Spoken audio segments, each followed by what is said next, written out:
Remue ménage. Remue ménage.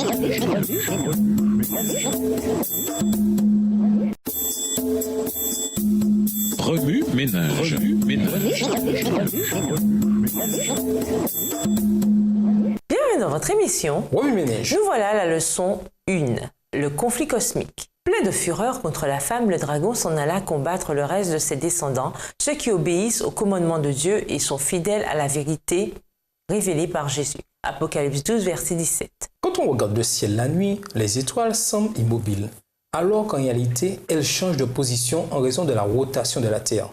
Ce mouvement des étoiles échappe à l'œil nu. Par contre, une caméra réglée à longue exposition, on tient l'obscurateur ouvert pendant une longue période de temps, peut capter le mouvement céleste. Tout comme le mouvement des étoiles, il existe au ciel un conflit cosmique qui, bien que nous ne puissions le voir, se produit juste sous nos yeux. Nous n'avons besoin que de l'objectif d'une caméra, la Bible, pour le voir. Ni aveuglement, ni anxiété. Lisons Hébreux 12, verset 2. Hébreux 12, verset 2. Ayant les regards sur Jésus, le chef et le consommateur de la foi, qui, en vue de la joie qui lui était réservée, a souffert la croix, méprisé l'ignominie et s'est assis à la droite du trône de Dieu. C'était vendredi soir. Sam et moi étions des étudiantes de seconde année en études supérieures. Nous venions juste de regagner notre chambre à l'internat après un séminaire sur l'Apocalypse. Pour être honnête, je ne pense pas que je pourrais survivre à la fin des temps. Sam ferme la porte de notre chambre en s'appuyant contre elle. De toute façon, je ne veux pas. J'espère que Dieu me laissera mourir avant qu'elle ne se produise. En entendant ces propos, je me mis à rire, mais j'arrêtai tout de suite en voyant l'expression grave de son visage. « Oh, dis-je en m'asseyant sur mon lit, Sam, je crois que tu le pourrais, que tu serais capable de traverser tout cela. » « Non, répondit-elle en ouvrant le tiroir de sa commode. Elle en sortit son pyjama. « Vraiment, non.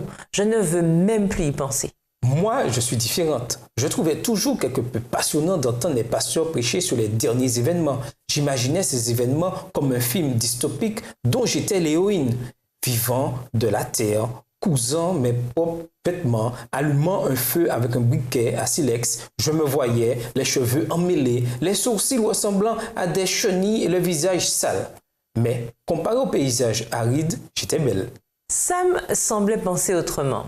Peut-être imaginait-elle la fin des temps davantage comme un vieux film d'horreur en noir et blanc, les ténèbres, les ombres, le mal qui pourrait atteindre sa famille, la musique terrifiante qui s'amplifie juste avant que quelque chose d'épouvantable ne se produise. Je ne savais pas exactement comment Sam voyait la chose. Réflexion faite, aucune de nos approches, mes lunettes roses et son anxiété, n'était particulièrement utile.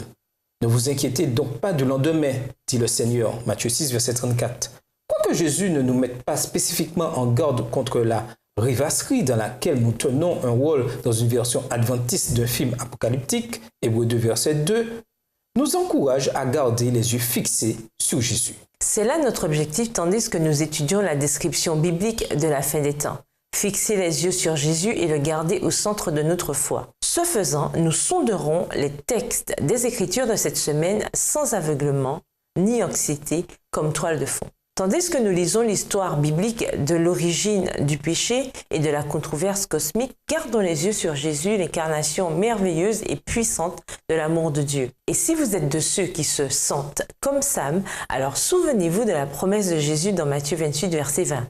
Et sachez-le, je vais être avec vous tous les jours jusqu'à la fin du monde. Au revoir. Et à demain si Dieu veut. Remue ménage. Remue ménage.